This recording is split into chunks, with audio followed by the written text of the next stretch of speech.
Hi, kids. This is Krusty, and you're listening to the Bob Culture Podcast with your host, Rob Cruther. How much you get paid for this?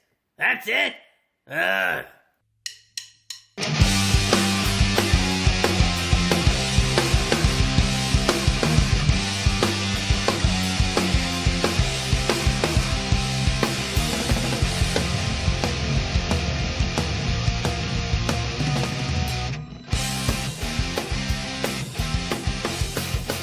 All right, everybody, welcome to the Bob Culture Podcast. I am very excited to get some longtime friends on this show. I've been trying to get these guys on forever.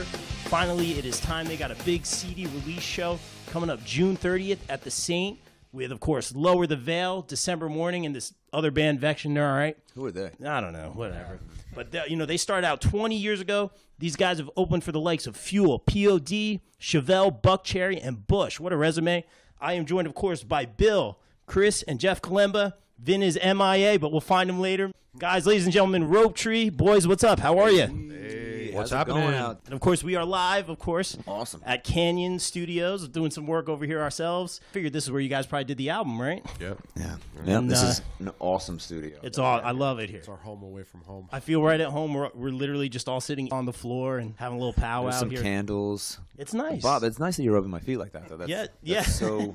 I'm not He has such strong hands for playing drums, well, I would imagine. drummer. I know. Drummer. I'm I hear used you to wrestle, too, right? Yeah. Let's try that with some oil. This is going to be an exciting night. We're already off to a good start, guys. Sorry about this. Yeah, no. You tell me to come back in, and we'll come back in. No, I love it. All right, so here we go. Of course, we got to start at the beginning. The band origin, obviously, I'm going to throw this to you, Bill. Oh. Did a meteor hit the Earth and then Ropetree was formed? What happened? I would love to say yes to that. Yeah, but that'd be no, awesome. it's not like that. I think me and a couple friends all were in high school bands, all that kind of thing. And I don't even necessarily think I was like a singer or anything. I think I just looked like a singer. And people would be like, yeah, he always has music shirts on. That dude can probably sing. Let's ask him to be in the band. And then I'd go and just be like, sing Guns N' Roses songs and shit from like elementary school. And then eventually, back in my day, back when I was young, there was like two bands in school. Like there was two. Imagine this, kids that are listening to this. There was two bands in school. And we were the bad kids. That's what it was. Like Yeah, like it wasn't. You weren't I a get good that, kid. man. You weren't a good kid if you played music and had long hair and earrings. You were the dirtbag. So, like, that's my group of friends. We had some bands, and then eventually we got out of school. And then me and a good buddy, Matt, started a band because I hated going to work. And I always thought that I was going to make it huge. And look at me now. Oh, stop. Look No, at me you now, guys dude. are awesome. You guys are one of my favorite bands. Are you kidding me? And I got to ask, of course, got to ask the cliche questions first, but where did the name come from? Ropetree? There's like two real like close ones. One is that I'm a hardcore skater my entire life, and me and like all of our friends like would skate and through like Lincroft and Matawan and Sayre everywhere. And by Lincroft, by Brookdale, the Lincroft Reservoir, a kid over there used to have like a rope swing, and like it was fucking awesome. But like the sun's going down, you're just like chilling with your friends. You had a hard day of skating. You had pizza and shit. You're hanging out, and you'd go to this rope swing, and we'd jump in the fucking lake, and we'd call it the Ropetree. So it'd be like, dude, we're going to the Ropetree later. Cool, meet you at the Ropetree. So the Ropetree was like the spot, Like the Sandlot. and that's like it's like like I don't know, just one of those good things. Man. That's awesome. No, that's really cool. And real quick, I always like to ask bands this, again, cliche, but I'm always super interested. Jeff, I'll start with you because I kind of know the answer already, but some of your influences, man. I like a lot of things, and I hate a lot of things. And you hate, okay. Yeah. Vection for one. No, I like that. Yeah. We'll go with the obvious: GNR, Zeppelin. Yeah. But Doors, Sinatra. I'm really big into the 1940s right now. Oh, really? It's a big band era of the 20s. Nice. All types of Some good drums there, Yeah, I just think I'm bored with music today. So I'm going back to what is the roots. That's interesting. Going so the other It's direction. really cool. All the melody lines and the way everything was just composed. It was really cool. Cool, man. Do you pay more attention? I mean, obviously, I know you like Slash and stuff like that. Do you pay more attention to the guitar stuff, or since you record and work with a lot of bands, do you kind of pay attention to everything now, or vocals, or like when you're listening to music? I naturally conform to like the music being nice melodies and stuff, and I kind of rely on the singer to be. You're supposed to know your shit. So, Yeah. Okay. Yeah. I mean, if I hear something and it's cool, maybe I'll tout it out. But mostly, yeah. If you got a good guitar player, I'm definitely paying attention. Nice, yeah, for sure. Me too. Chris, how about you, man? Like maybe drum centric stuff, or what kind of stuff influences you, or do you like to listen to? Yeah, so you know, I grew up playing hardcore back in the '80s. No way. So I definitely, I definitely have that style. You know, saw Bad Brains, Minor Threat. The Chili Peppers a bazillion times. Yeah, Chili Nice. Peppers. Love But Chili like Peppers. the '80s Chili Peppers. Yeah, Yeah, even the better. First show was 1988 for the Chili Peppers, their third album. No way. Yeah, that was pretty cool. Can't beat that. But yeah, in this band, I mean, I would say like, you know, I probably steal and influenced by, you know, Abe Cunningham from the Deftones, Steal. Matt Cameron from Soundgarden, you know, definitely Bonham. I like doing hi-hat Sure. work, so Copeland, dude. and I try to like, you know, mesh all that together. Saying all the right things, man. And do what I do for this band, you know. Yeah. Good answers, man. I love all And that's where those you guys. get Chris Marzulli out of that shit. Yeah. Zuli. Bill, what do you got? Who are some of your favorite influences or singers? Influences and singers, I'd have to be like, I love all the heavy stuff, but it has to be good heavy stuff. Like, I mean, Deftones is up on the list. Hum was a monstrous band for me. Like, they taught me a ton of shit. Nirvana. I mean, those Nice. are big. But, I mean, I go into Ani DeFranco, huge Ani DeFranco fan. Jeff Buckley. So I'm like a little all over the place. That's the but best I way even to listen be, to tons of rap, not like new rap, but like old rap, kind of like that. Yeah. You know, and I sing it in my rap's the car and I best. scream. No, but I'm everything, dude. It's so much different styles that it's like. But I can see that when you're on stage. Like, I can see that when we you're have fun, performing. man. A lot of that. I hope so. No, it's awesome, man. So real quick, you know, we're all about the shameless plugs here on the Bob Culture Podcast. Got to talk about the new album, the Saints of Asbury on their Stone Pony. I said that correctly? Did I get it right? Yes. All right, good. Yes. Insert drummer joke here. And I believe this is your 6th album, like full or 6 CD or. How do we do this? How do we say? Because someone said it's not your full length. This is a full length, but we only Right. had one I other don't even- full length. Yeah, we Yeah, had yeah. one other full length where there was actually 10 songs on it. But in between that, we were putting out EPs of like 5, 6 songs Hey, as I know much that as we story. possibly could. And the only reason we didn't put out full length is because of the time, the money, and all those things. So Yeah. to me, they're all albums and they're all awesome songs. So they're Love all it. albums. So this is the We need 6th like one. a good 4 to 5 years to put out a full length. No, I Which is what understand. we just did. Hey, Yeah. I understand. And I'll tell you what, I kind of have an idea, obviously, where some of the title came from. I'll let you guys go into that. But your last one, I think, was called Bacon, so this is very different. Tell us how we got to this title here. Well, let's first cover why it was called Bacon. Has anyone, yeah? everyone out there, have you listened to that CD, that EP, Bacon? It just got my attention instantly. That's It was for sure. first of all, Bacon's fucking awesome, and so was that album. And that's exactly why we named it that. Love it. But the Saints of Asbury on their Stone Pony. I'm going to try to sum it up kind of quickly. Yeah, do what you got to do, But man. and not make it sound so stupid and whatever the fuck. But it's not directly said, it's the Saint from Asbury. It's the Stone Pony from Asbury. I'm looking at it more as this band has been around for 20-something years. We've played from Rhode Island to Florida. We've been in the Asbury scene since it was scary as fuck to go to Asbury, and nobody would go there. And we used to draw 60 fucking people to shows on Wednesday nights. So this was a band that we paid our fucking dues. We did everything right. We are the Saints. We are the band that fucking, if you want a band that's going to open up for Fuel, that's us. If you want everyone to be jumping around at the end of a fucking Bush concert and it's 12:30 and everyone's ready to leave and we're still holding it fucking down, we'll play for an hour and 15, an hour and 20. So we are the Saints. But Love it. Wow. if you ride a Stone Pony, you're going absolutely nowhere because the fucking Stone Pony. So that's where I came up with the Saints of Asbury. Oh, Stone man. Pony. You got a true artist over here. But You it's- singers. It's not a knock. It's not a knock at the Stone Pony. Right, It's right. not a knock at the Saint. I respect both those places. It just so happened to.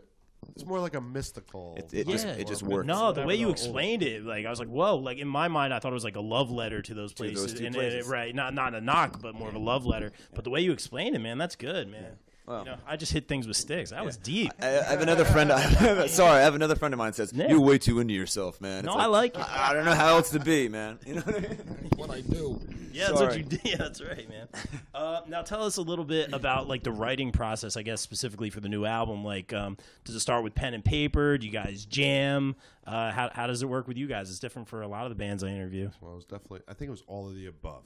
Yeah. Some songs were written already. Some songs were written while we were recording it. Right. Cool. We learned a lot more about each other in this thing, and I think we all grew a lot because we had. I don't mean to cut anybody off, but if you jump in at any time, but we lost a bit. We're sort of off. We got Jeff 8 years ago, and we started. It wasn't even we got. Me and Jeff were going to start a side project because other people wanted to chill out with Ropetree for a second, and that was good. Right. So we started fucking around.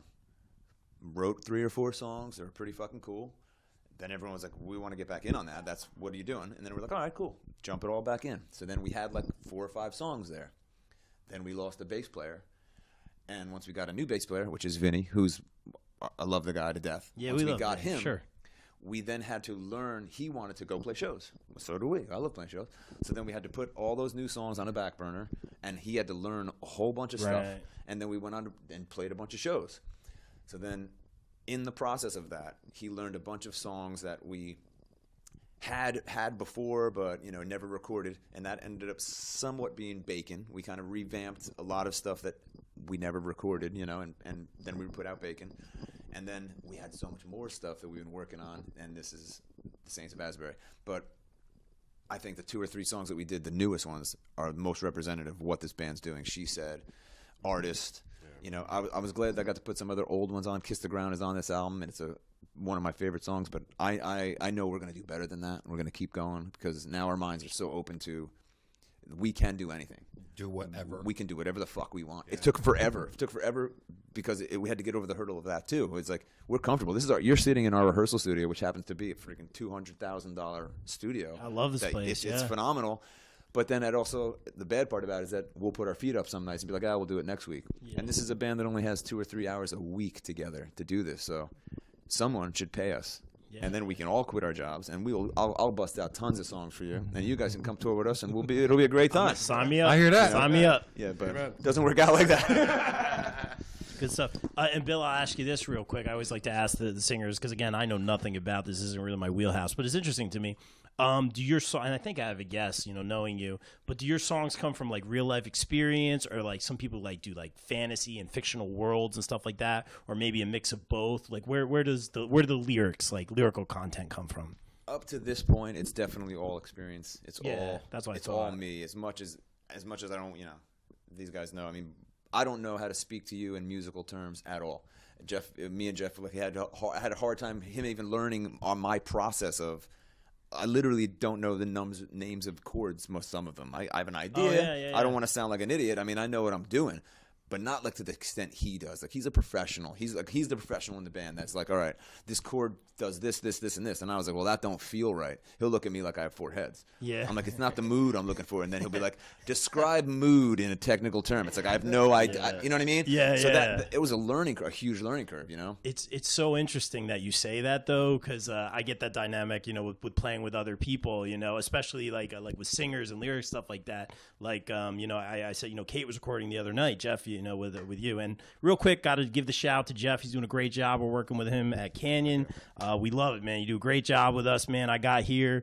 There was a drum key waiting for me. We made sure everything was tuned up. You changed out a couple cymbals, man. And I'm like, well, you're not a drummer, but I mean, it worked, man. You know your stuff, man, on all instruments. So we do appreciate it. But anyway, I say, when I record, I throw on the headphones, there's a click, and it's work, it's work, and I'm playing my part. Maybe, Chris, you can relate as far as being on the drums. I don't know how it is on guitar. But I say to Kate, like, when she's recording, it's like an exposed nerve. Like, there's so much, maybe, Bill, you could relate. Like, there's so much emotion and feeling. Like, there's definitely emotion when I'm playing, but maybe more like adrenaline and stuff like that. There's something that I notice, like it's very different. So the way you described your dynamic with Jeff, I get that, man. It's really interesting. It's like I come from that writing. Even like Julie's, again, one of the most phenomenal drummers that I know. That I talk to and all that stuff. I mean, like he can record these entire songs without us in the room at all. But when I'm in the room with him, and Jeff's in the room with him, and Vinny's in the room with him, and we play together, that's what I want to hear. Do you know what I mean? Yeah, totally. Whether you believe that or not, it comes across that this dude, he pays attention to that note. He pays attention to that guy's. You're feeding on each other, and if you're not doing that, it sounds like a processed piece of poop. And we've done that too. We've done them, and we've hit it, and we did our best. But now, first off, I know we're a phenomenal band live. If you come to see us live, it's going to be a good show. I'm going to sell you my fucking soul the best I possibly can. I and these agree. guys are going to stand there and push it too as hard as they can. I've seen it, man. It's So great. thank you, but this album is the closest to that, I think. I mean, it's just, we really love it. And Jeff sat with so many hours of us saying, change this, change that. I'm surprised he hasn't shot any of us, which is good. Yeah. Because we went through a lot. You know, I'm surprised he hasn't shot us either. We're going to see you, 3 more I'm times? sure there's a this week? list somewhere. There's I a just list. drink a lot. Yeah, that's all. yeah. Take a lot of breaks, yeah. A lot of cigarettes. That's right. A lot of shots. Oh, man, you're a good man, Jeff. Appreciate it. Tell me a little, we're starting to get into this anyway, but tell me a little bit about the recording process. Like, you guys do drums first, you guys play live together. Chris, do you play to a click? How do you guys, or do you just jam and hit record? I mean, what do you guys do for this album? All the above. Yeah, we did all Yeah. Nice. We've done it pretty much all ways. Like, Yeah. I've sat in the room where Chris had a click and played the song top to bottom. Right. Sat in the room and we all played the song without a click. And it came out just as phenomenal. So, I mean, however Chris likes what he's feeling when he's playing it, it comes across and it sounds great. I mean, with this album, like, there's songs that just did not work with a click. You know, I prefer that because I'm kind of anal that way, and I want to make sure that it doesn't go out of time at all. Fast, Right. speed up, slow, whatever. I get you. But there's some songs that you just have to do it by feel, and it just, you have to keep playing them, 50 times. You get a feel. The click doesn't come in. It can't. You just have to play it live. And we learned that because you can't force it, So there's 2 or 3 songs on this album that it is what it is. And if it speeds up, oh well. If it slows down, it's the feel, you know? I agree, man. I think it was Dave Grohl who said with stuff like that, not in terms of like a click or anything, but when everything's so robotic or Rigid. you take the human element away from it. So I get exactly what you're saying. It's interesting, man, and that's something Jeff always incorporates too when we're recording, man. He's very good at finding that line, man. So we do appreciate it. All right, I'm done giving you guys props real quick. And first of all, actually, I'll give you one more. I love the T-shirts. I saw the T-shirts online. They look sweet, good, yeah. man. Good. Like, Vinny hooked that up. Yeah. He honestly, for a guy who has a very limited amount of time, he has no time. He has 3 kids. He's #1 dad. He's all of those boys are like #1 baseball, football, soccer. They do like everything and he's their coach for all 3 sons, all different ages. So he's a phenomenal dude that he even got the chance to go online and hook this up. You didn't talk to me. Yeah, he did. He set You're this here, up. Yeah, you know what I mean? He does it with everything. Yeah. And I appreciate that. So if he's not here right now, don't think that we don't love that guy, because we do.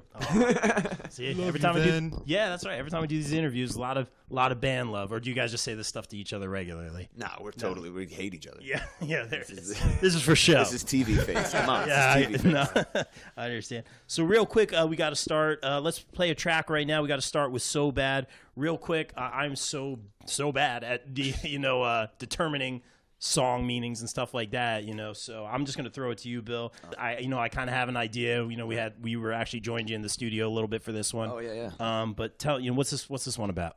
Well, first off, thanks, Kate. She's phenomenal. Yep, $10. Yeah, that was she honestly filled it out a lot. It helped the song move along and exactly what we needed it to do. But this concept of the song, the dancing part, I think me and Jeff we had something about this before. Like, I kind of had like a rhythm in my head of what we were going to do, and then Jeff made this beautiful jazz style. I don't even know what you'd call it. Jeff did what he does. Groove. And he made a groove go with exactly like what I was looking for. The song lyrically and all that stuff is relationship based. It's an affair, I guess you would say. But I had this beautiful. I don't know. Should I tell the real story? No, you don't. You can keep it general. All right, you can go into it, man. somebody Whatever. There was this guy It's that just I a knew, bad- a It's friend. it's just good. This friend of mine, right? We'll call him Yeah. So it was just a situation. Joe. William. And that was not even. There's no deep meaning anywhere. I mean, the song right. pretty much says exactly what was going on, and it was a good time in my life, and we danced to it. So It's got a good groove, man. it's got a good groove. For sure. Thank Well, you. let's listen to it now. So Bad, of course, from my good friends in Ropetree on Turn the it Bob nice. on the Bob Culture Podcast. Bob culture.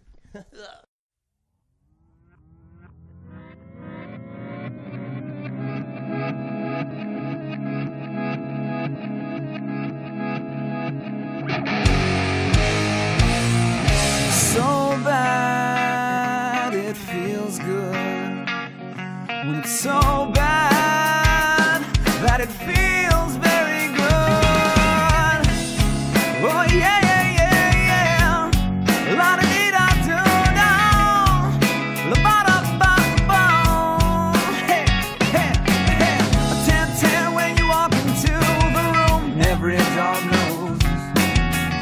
a line of guys just to buy you a drink and just to get close. There's only one devil in the room for you, which you can't control. You wanna feel the heat of the fire? Come on, let's go. So bad, it feels good. So bad that it feels very good. So bad, it feels good. So bad that it feels very good. Meet you at the rendezvous point in a parking lot. Sinful lips taste sweeter than wine or a lollipop. A warm hand on the small of your back and it's going under.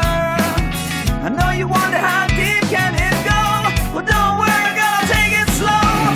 So bad, it feels good. So bad that it feels very good. When it's so bad, it feels good. When it's so bad that it feels very good. Well, you know it's so wrong. You kinda wanna tell someone your secret is safe with me. A little adultery, yeah. Well, you know it's so wrong. You kinda wanna tell someone your secret is safe with me. Just listen to Ropetree, Joe. You know it's so wrong. Just a simple love song. You know it's so wrong.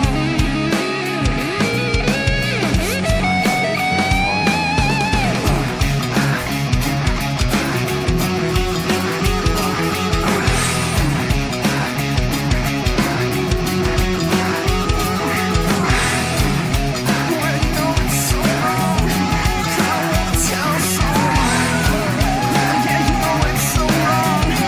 Kinda wanna tell someone. Yeah, you know it's so wrong. Kinda wanna tell someone. Yeah, you know it's so wrong. You kinda wanna tell. So bad, it feels good.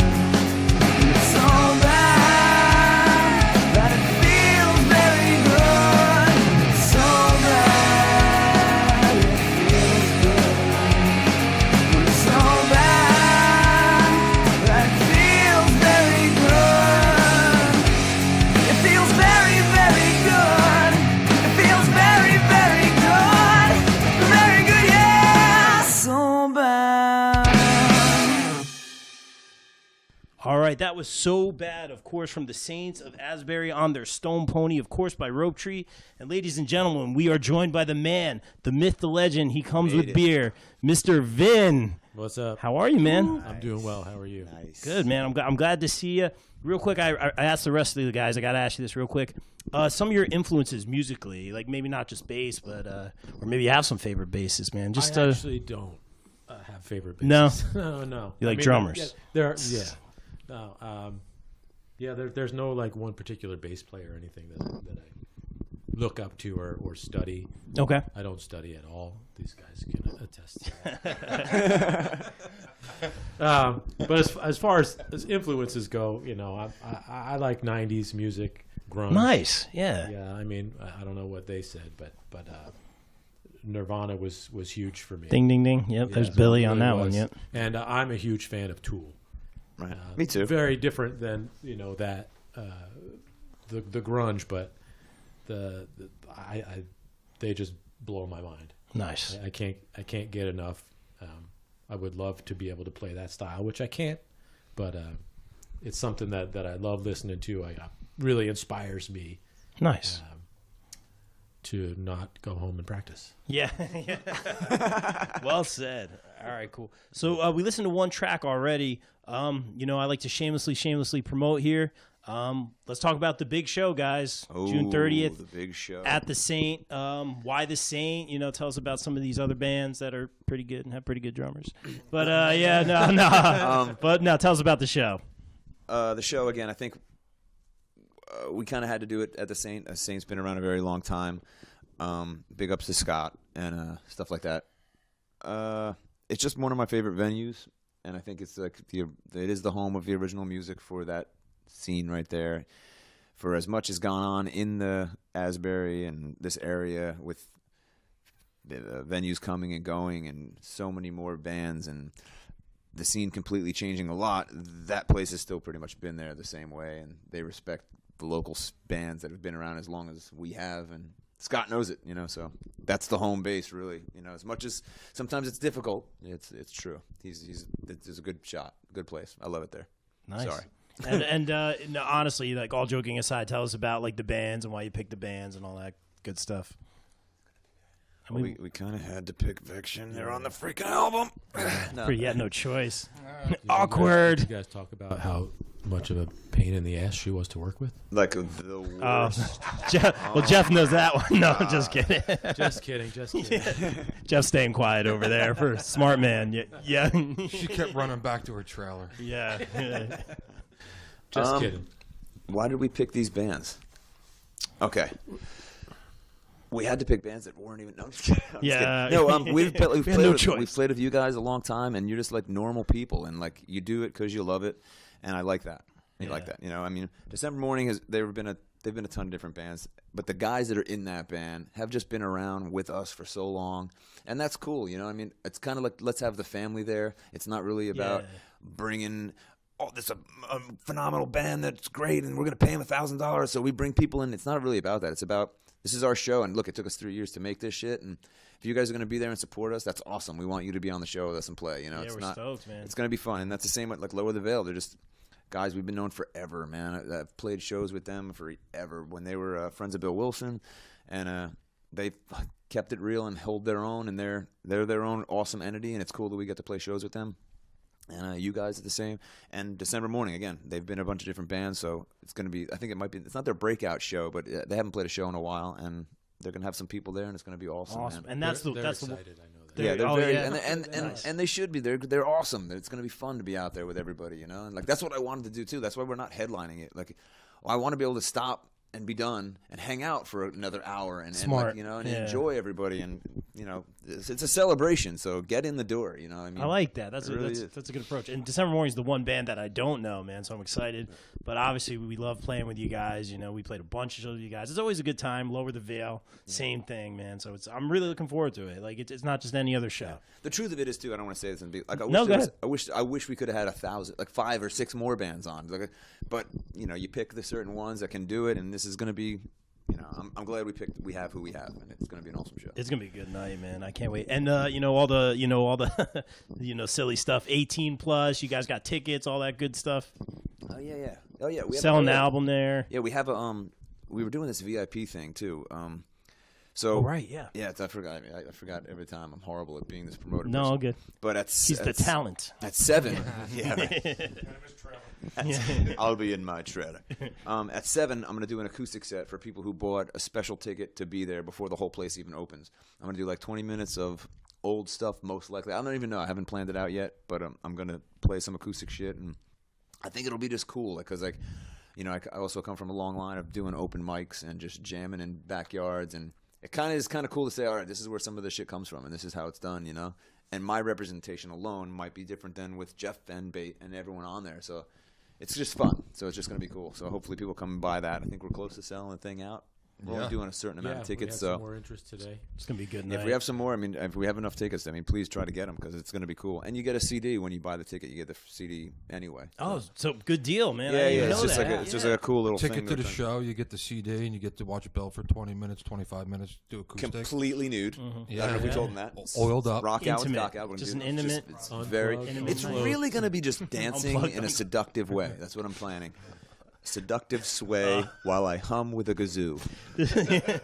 This took a turn, but that's sorry. No, it's good. It was a perfect segue for a second there. But real quick, I want to talk real quick. You guys are killing it with the promo for the show and the CD. You guys, Vin, just before you got here, a lot of band love. Like I said, they were giving you a lot of props. You guys have some articles with Making Waves with Bob. You guys are on the radio tonight with Tom Hanley. You got the nice article from our friend John Pfeiffer. You guys are crushing it. But something else that I really wanted to talk about, because this made my day, those live acoustic videos you guys have been doing, just like a nice touch. So I'm like, I'll check it out. I'll share it on the Bob Culture podcast. When that Mr. Rogers thing came on, I lost my mind. I was giddy. I was like clapping my hands in front of the computer. I love Mr. Rogers, first of all. I'm going to check out that documentary. But anyway, whose idea was that to start that? It was freaking brilliant. That was brilliant. That was all Bill. That was a surprise to the three of us. We had no idea. Amazing. I lost my mind. When all of a sudden we turned, I'm like, what the hell just happened?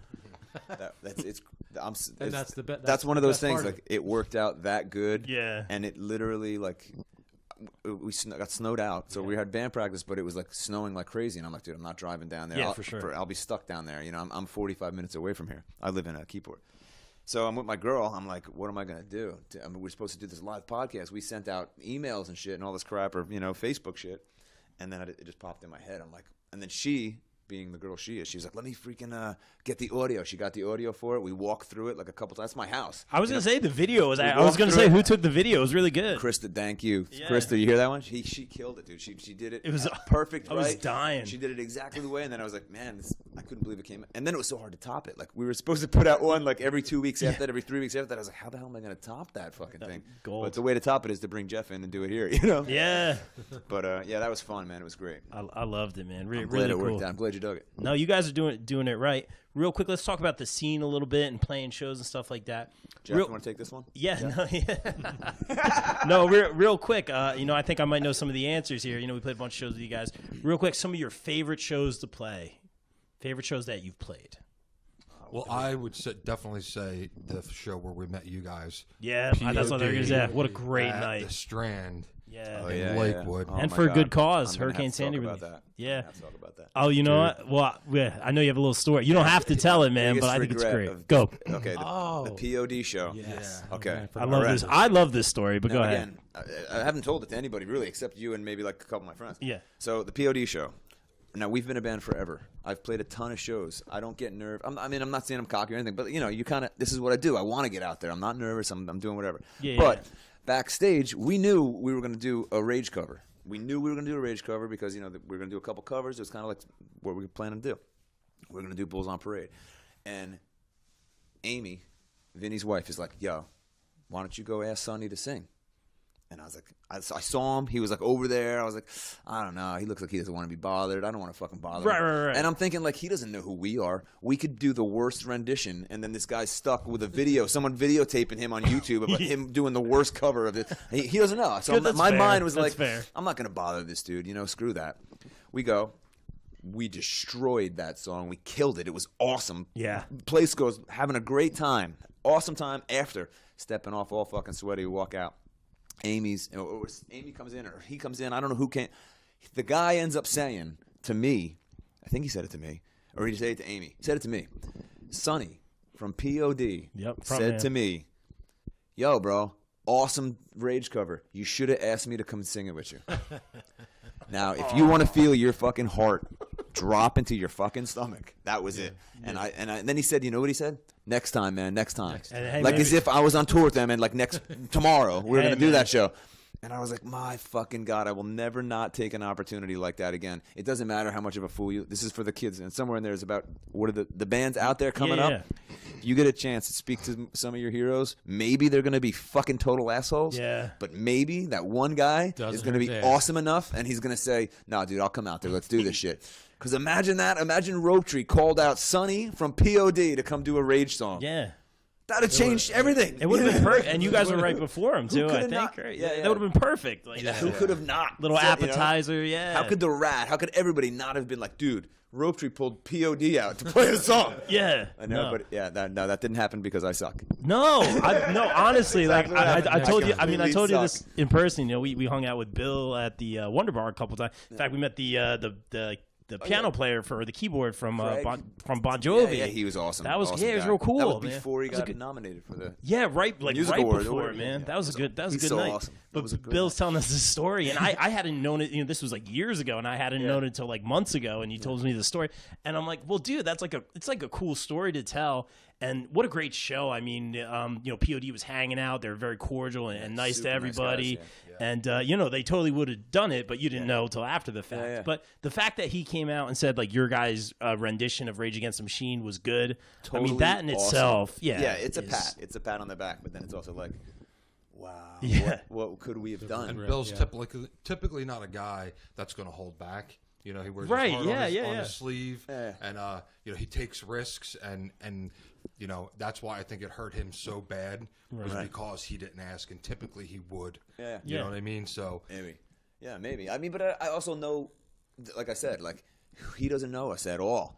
This is his opportunity to be like, I'm not going to put myself out there. Like, what if this sucks? Yeah, I get it. You get it. It's your career. This is this is what you do. You Hey, don't want to be man. doing it bad and have people have videos and whatever. I get it, man, and was you just know you're horrible. being considerate, but you know what? Who's to say that it won't happen again, man? Because you guys, I mean, just your resume, you got what was it? Fuel, POD, Chevelle, Buck Cherry, Bush. I don't know if that was one of your guys' favorite ones, but who's to say you guys won't play with POD again? Yeah, if you sure. guys get that show, I know you're going to say to him, "Hey, last time Yeah, we saw he's you, gonna you said, you said, this is your I'll be words." like, I don't remember you guys. Who are you? All right. Tree rope? What? That's funny.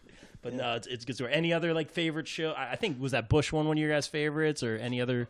Bush and Chevelle at the Stone Pony Was a fun show. the first time around. Right. We did Bush 2 years in a row at the Pony. Yeah. We got asked back the second time, but Nice. the first time was just And was insane. We brought a ton of people, and a ton of people stayed, and it was just packed. Oh It yeah, was you great.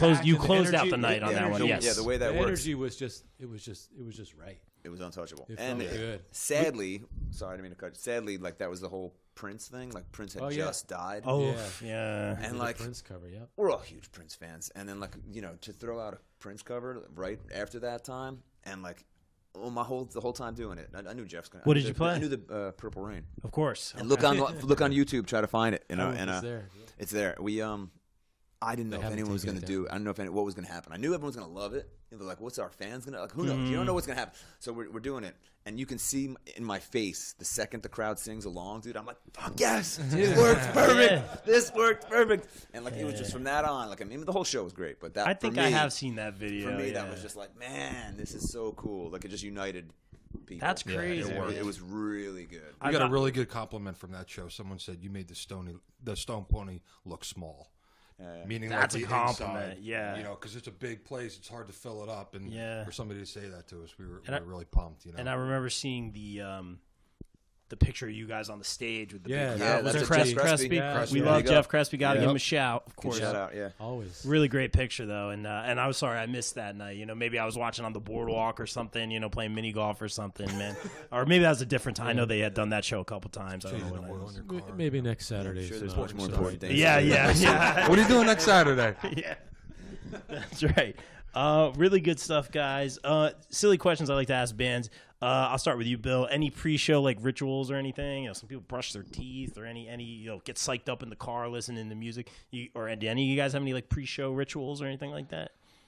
No. I don't really think so. I mean, Jump up and down. No. Nothing. no. I mean, I used to like. I pace a lot. Pace. Okay. Yeah. I'm nervous. You still get nervous? I Still get still get nervous? Yeah. nervous, yeah. Excitement, nervous. But we don't do anything. We don't like. Yeah, I mean, yeah, we don't have a we good barely even see each other until Yeah. like we're about to get on Yeah. stage. So it's like, "Where's Zool? Where's Zool?" And he's usually coming is over from the everybody? bar with like 2 handfuls of pitchers of beer or something. He's we're like, up. I'm coming, man. That sounds like a pre-show ritual. There you go. No, that's just That's we a just have to funny. get up That's later. kind of a funny story. The first time we played, what was the name of that place? I don't know. It was in Hoboken or was it No, in no, New no. It York? was in Love Sexy. in Seaside Heights. It's not there anymore. The far north. The wine the cellar? wine cellar. Oh. One of our first shows, it was like $5 pitchers of beer, and 20 years ago, whatever, and we're playing, and it was like our second show, I think, me with these guys, and I go to the bar and I get 2 pitchers of beer for me, and I just walk on stage, one in each hand. Right. Bill's like, who is this guy? And back then, I mean, I didn't drink at all. Like, I didn't drink at all. I just smoked cigarettes and fell in love like a puppy. But, like, to see him drinking like that, I was like, oh, my God. But, hey, that never changed. He doesn't miss a damn beat. That's a drummer right there. He's drinking while he's spinning his sticks, man. We were calling him Stick Zuli for a while. Rock and roll. That's it, man. That's awesome. Any other, real quick, I mean, I think we've pretty much covered this. Any other, like, funny stories you want to chime in? I always like to ask, but I get some good ones. So, I mean, I think you guys pretty much knocked it out of the park with that one. We've been in a band for 22 years. We can do these every week with you. Yeah. We used to play with Vinny in a band. He was in Tug. Big up to Brandon. And they used to get whacked out of their fucking minds. They were like the funnest band to see. Literally fall off stage, break guitars, chase people out, run around naked, dress up in diapers. This band was the funnest fucking band. This guy, yeah, right here. No, I do not. Hair down to his ass. Hair down to his ass. Down to his ass. Would lose his clothes in places. The best Tug show, I think, was at Matt's. Oh, Matt Namola's Matt's house. birthday party. Yeah. I wore a jock strap, and that was it. Yeah, Really? Yeah. Oh, man. And then Unfortunately, ended I up sat in sitting. the cake. He sat in Matt's birthday cake. What? In the house. In the house. It wasn't outside. He was in the house, and he jumped on a birthday cake in a jockstrap. That'll, There is ruin it. pictures Yeah. of that somewhere. Sorry, man. No, that's legendary. And his guitar Yeah. player, Brendan, at the time, ran off the stage into the dark, fell down a hill, and broke his guitar. Now, that's a band you want opening up for you. wow. Big up to Tug. Oh man, you guys knocked that one out of the park. I knew you guys have some good stuff. Well, I did not even assume that, man. It's a little origin story for you right there. Yeah, times change. Times Yeah, have changed. yeah. All right, I have to ask the bands this one. Thoughts on the scene. Obviously, you guys probably play mostly, in Asbury. Asbury's changed over the years, or just playing anywhere for that matter. Do you guys think it's oversaturated with bands, or do we like the amount of bands and talent coming out of here? Some people have problems with promoters or selling tickets and stuff like that. You guys can keep it politically correct, or say what you got to say. What do you guys think about? Let's start with the bands. What do you think about the scene? Yeah. Who wants to mention something? Sorry if I sound nasal. Anything bad to say about anybody? Yeah. No, you're a good human. Now. Yeah. He's a good human. No. I agree. Now he is. Now. Yeah. No sitting on cakes A anymore. big part of everything, I think, is growing up as an older man. You just learn this is the way it is. Shit's changing constantly. It's never going to be what it was before. And, of course, there's a lot of freaking bands, but it's different than it was before. And, of course, the venues, now they have nicer sound systems. They have bigger things. It's like they have so many bands, they don't need you as much as they used to. So it's like, but that's also what the whole music industry in general, you know what I mean? Like, you don't need record labels, like you don't need it. So it's like different world, it's yeah. a different world, and they expect you to promote your band. It's your band. You should be promoting them. But I'm also from an era where they should be promoting their venue and be proud of the bands they have on. So you would think they'd put a little more money to it, or a little more help each other. It doesn't. I guess it does work for some bands, maybe. That's fair. You're looking at it from both sides. I'm trying to look at it from both sides because if you look at it from one side, you'll be angry at everybody, and you're thinking everyone's fucking you. Because I was that guy too, man. I wrote a song. It says "fuck you" and I hope you die. I sang that every night we played for years. I was that angry of a guy. Now I think I remember I'm seeing not that guy anymore. I think I remember that song. Maybe I'll do that as an acoustic one. Yeah. But I mean, it's like I want to be a part of the scene really bad, but so does everybody else. Right. You know what I mean? Yeah. And it's like, where's your spot in there?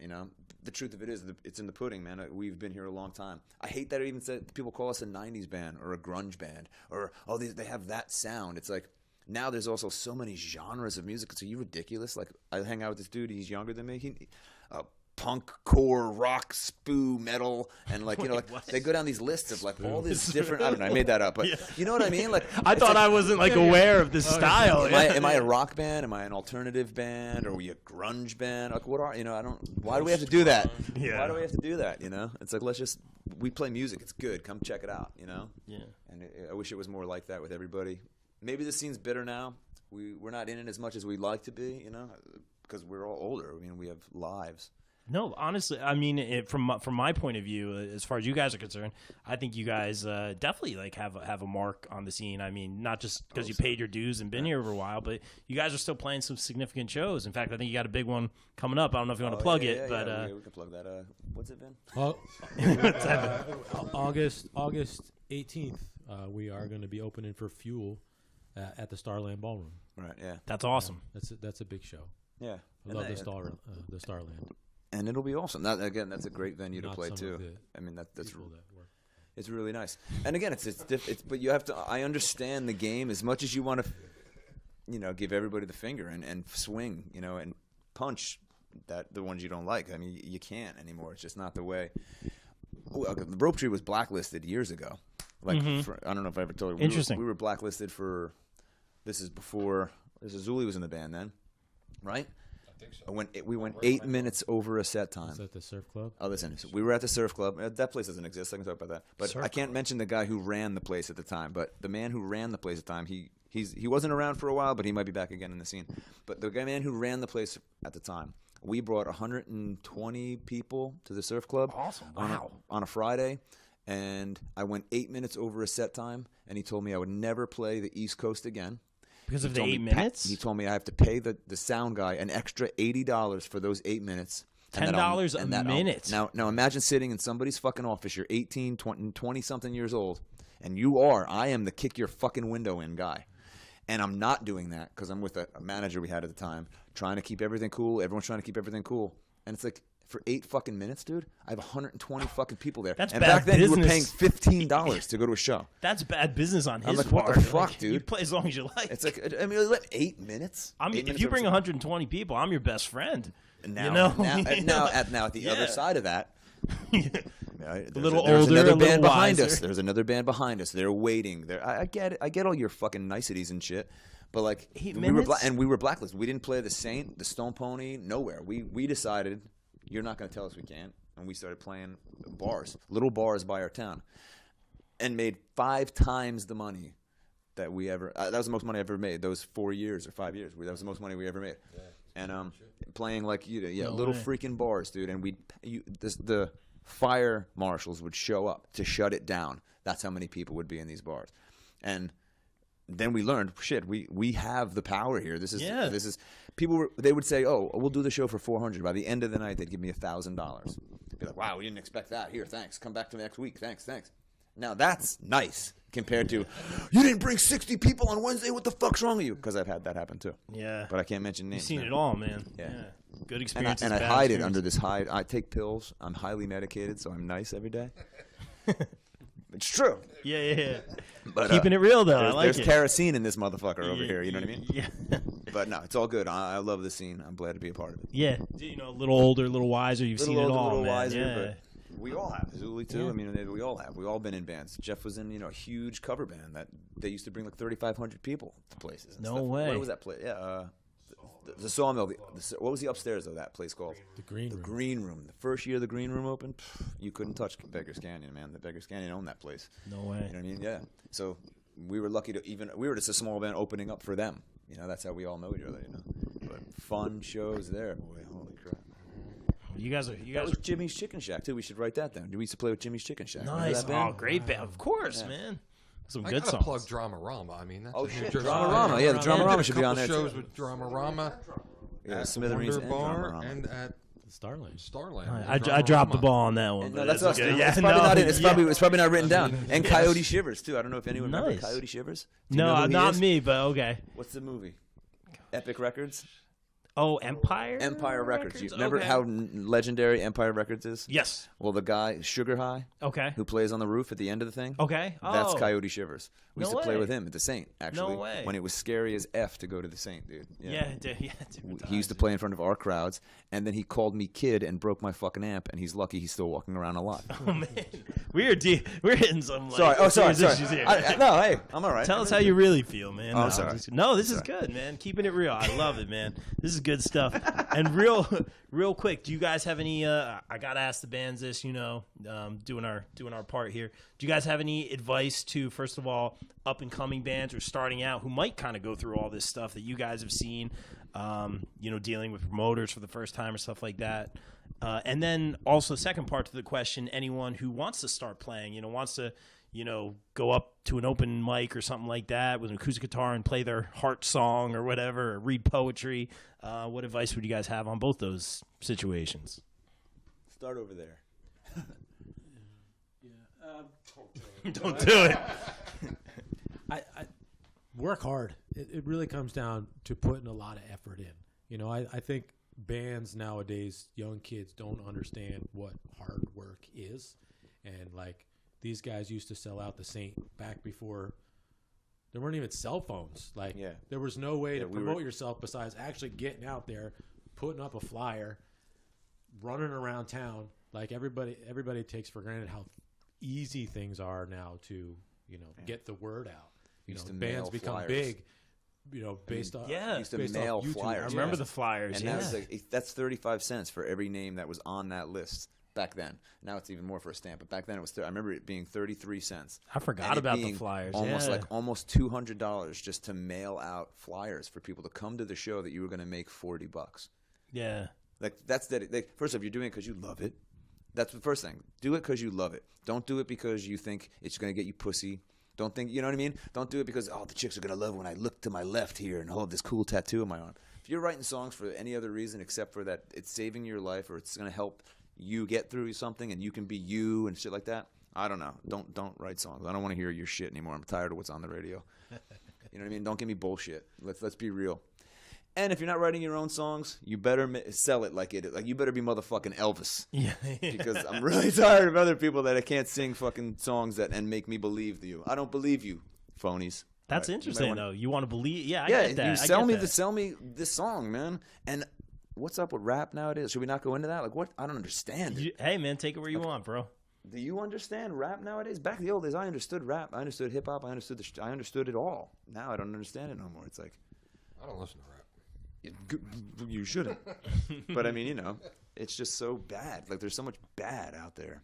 And it can be produced out the wazoo, and it's just bad. If you're saying absolutely nothing, I don't want to quote any bands, but everyone in their head right now knows, oh yeah, that's shit that I listen to. Or this is crap. That thing that came on the radio 5 fucking times, that's why you like it, because you would beat into your head 5 times you heard it stuck at work in the fucking elevator or something. You should probably edit this whole part out. No, man. I'm not even drinking. I'm just sitting here thinking too much. This is fun. No, this is good, man. It's like therapeutic in a way, man. This is good. No, that's why we're here. Asshole. To talk about music. But anyway, real quick. But how about advice to the people who want to get involved with music or involved with performing and stuff like that? I say, you got to get together and practice. I mean, kids, when I was a kid anyway, I would think kids, nowadays as well have a bunch of time. We, when I was 16, 17, 18, I played the drums every single day. Boom. Like, I'm with you, all bro. we did. Yeah. We'd get home from school, do what we had to do and just jam for hours, And, we were an original band when I played hardcore, but we played all the other bands as well. So I don't really ever think there's anything wrong with being in a cover band or learning covers. Everything helps. Jamming by yourself, jamming with other people, playing covers. Yeah. I think doing all 3 of those things, just makes you, more well-rounded and just practice your butt off, man. And then, it'll show when you play a show. And that's awesome. Really well said, man. And I agree with you. You're saying what's the payoff? You're not out making millions of dollars or getting all the girls, all that kind of stuff. It's when I was in high school, man, that was my identity, drummer. I was a kid who played in a band. I don't know if it was the same. I think you guys had already mentioned that. It was the same for you guys, but it's a creative outlet and it's kind of, something you identify with. And you guys, you guys are like a brotherhood now, just meeting each other. And so you get a lot of stuff out of that. Yeah. Man. Really good stuff. It's breathing, really. You know what I mean? It's what it is. And yeah, it's a part of you. It just becomes a part. Honestly, my allergies right now, kill me that I can't hit the note that I want to hit. Like I'm worried about it, and I don't worry. I mean, it's gonna be a great show. Yeah, it's gonna be whatever. awesome. But it's lately like things are changing. There's too many. Like I'm like, man, if that'll be the worst for me is that if I can't show you this song the way we recorded it, the way that it should be given to you, that's the worst part. If I can't sing it right, they know, and even at practice, man. If I'm not singing right, I'm not playing guitar right. I'm fucking off. I'm just somewhere else, and they're just looking at me like, he'll be all right. But like, it's a big deal. It's like a big. I need this shit. Yeah, you know what I mean? It's good, man. You're invested. You care. Yeah, I guess so. That's good stuff, really, guys. Well, we said everything that needs to be said. Awesome interview. I'm so glad to finally just sit down with the four of you guys. We've been friends for a long time. Really great stuff. We're going to take it out of here real quick with the second track, Empty. You guys want to give me a little lead into this one, what this one's about? Jeff does. All right. Jeff's going to talk about the song structure and the levels, and no, I'm just kidding. He knows. When I tracked this. Yeah. 120 BPM. Yeah. Actually, it was 163. Yeah. Actually, I think that was kind of the starting point of us writing in this room. No way. It's the first song that I was a part of. Yeah. Because all the other songs were, for the most part, And half created. Yeah. Besides right. being recorded. But I kind of remember when we were even just sitting here playing it, it was kind of like, yeah, who cares if it sounds like this or that or whatever. It's like, this is our jumping point to trying other stuff for the rest of the album that I think is kind of all over the place. There's some jazz, there's some funk, there is some crazy percussion. I remember. Yeah, crazy percussion. I don't remember that guy's name. Doug. Oh, wait a minute. Wow. But Took me a second. Yeah. Yeah, well, we tried a lot of stuff. And I think we learned a lot on this record too. We learned what we can do together instead of apart. Yeah. Like it wasn't like, oh man, I want this solo to be so fast, it's so impressive, but it just took away from the song. Bill could probably hit way higher notes than what he did, but he kept it where it was comfortable and melodically structured. Same thing with Vin. Vin actually took a lot more risks, I think. Okay. And Zuli, you're just a rock, so I don't even know That's important. how to describe you other than I think you hit harder and you came up with great beats on untraditionally Ropetree songs. So I think if that's my pat on the back to everybody. We all just did a great job and took a long time. Wow. Really, really well said. I mean, it's four guys that love music, and it was cool to. It was never intentional. Every album before this, it was never intentional that this sounds rocky. It sounds this way. Back in the day, you were supposed to fit into a fucking genre.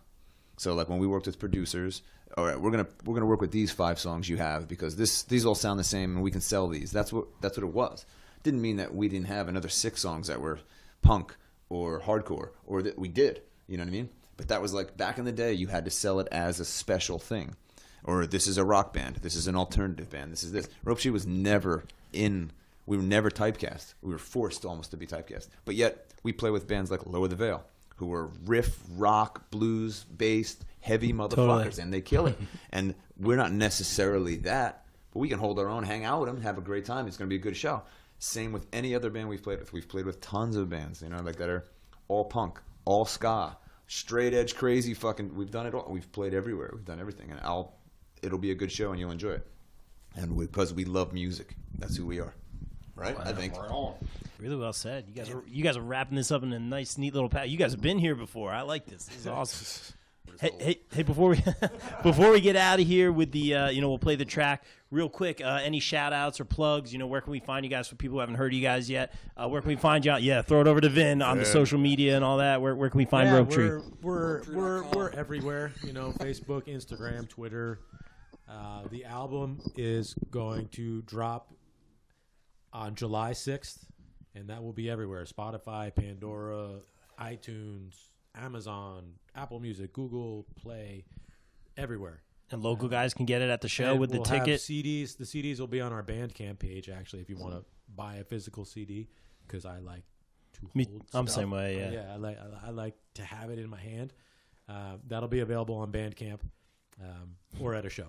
That would be a compact disc for Compact those who disc, don't know. yeah. For those that don't know, Yeah. you slide it into a Yeah. player in your Some of your car. newer Some cars may cars not don't even have have one. it Yeah, anymore, yeah. it's crazy, man. I still have a tape deck in my But car. yeah, of course, Ropetree.com. Check them out on Facebook, Instagram, all that good stuff. Guys, I appreciate a few minutes. Thanks for coming Thank on. you, Always man. a pleasure. It's been awesome. Thank Big you so show. much. All right, we're out. Everyone, this is Empty from Ropetree on the Bob Culture Podcast. Turn it up. Woo, peace.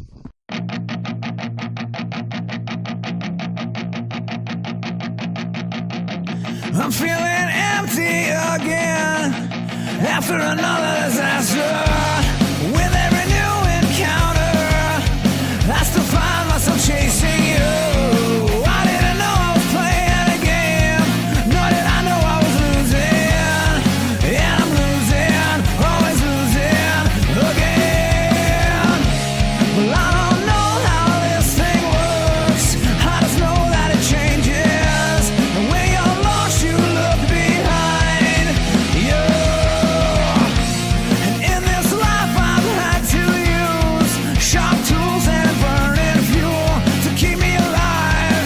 'Cause it's hard to wake up when you don't want to wake up at all. So I numb it with rum, and I sing for everyone. That's you, that's me, that's you. Well, I don't know how this thing works. I just know that it changes. And when you're lost, you look behind you. Well, I don't know how this thing works. I just know that it changes. And when you're lost, you look behind you.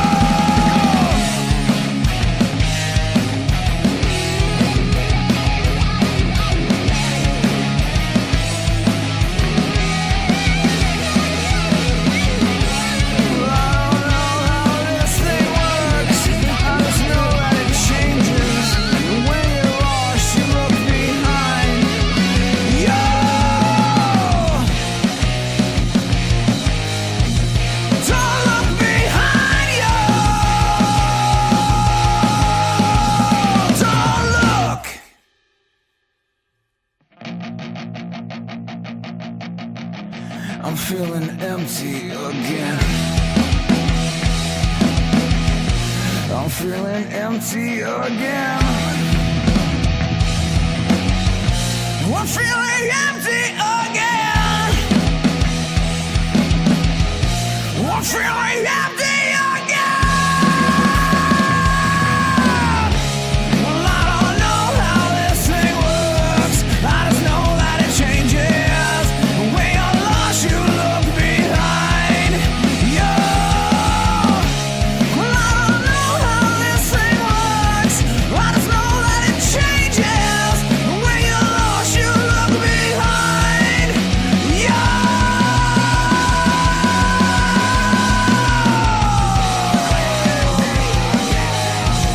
Don't look behind you. Don't look. Hey guys, thanks for checking out this episode of the Bob Culture Podcast. Don't forget to support the show on patreon.com/Bob Culture Podcast for some great incentives. I'd like to give a shout out to my patrons JayCrow, Shannon, Krus, and of course Mike and Michelle Vermillion from Sledgepad Innovations. Sledgepad is the bass drum dampening system used by national acts like Pink, Goo Goo Dolls, Cher, Collective Soul, and a whole bunch more. Check them out at sledgepad.com. And of course, if you're a fan of the show, please subscribe on YouTube, check us out at podbean.com, and leave me a review at iTunes.